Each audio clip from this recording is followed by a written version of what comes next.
Thank you, Chairman Heinrich. Appreciate it. Also, I'm pleased that our ranking member for the full appropriation committee, Senator Collins, is here. Thanks for joining us. Appreciate it very much. And Dr. Califf, thanks for being here. Appreciate it very much.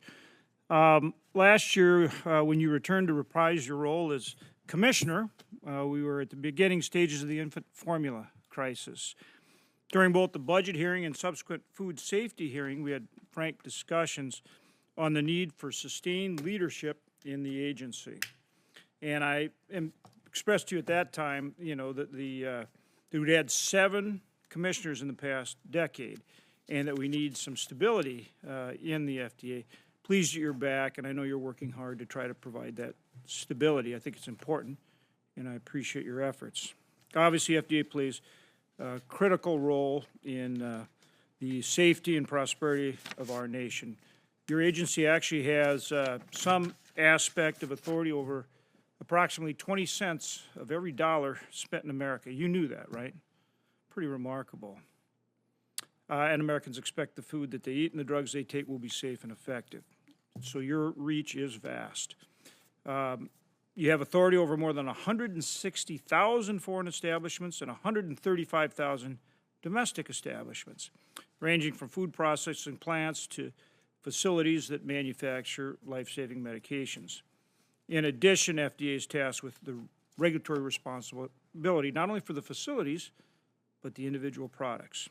So obviously that role is incredibly important, one that we can't take for granted, one that FDA has to get right. In delivering these regulatory responsibilities, it's very important that you have transparency and certainty.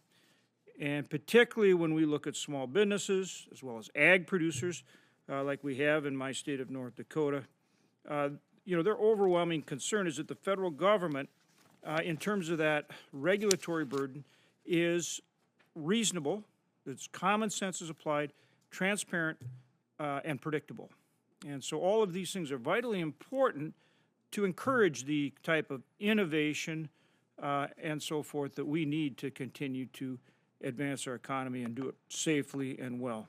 So again, I think as we pursue these solutions, and I know you're involved in this, and rightly so, this reorganization effort, we've got to avoid a one-size-fits-all. We've got to use common sense. We've got to appreciate and understand the incredible role that small business plays in our economy, truly the backbone of our economy, and make sure that as you do these things, that we don't get overly bureaucratic, burdensome, and so forth, but in fact find ways to do things as effectively as possible and in a way that provides certainty to people across this country in all different aspects of the things that you do, which are so critically important to our nation.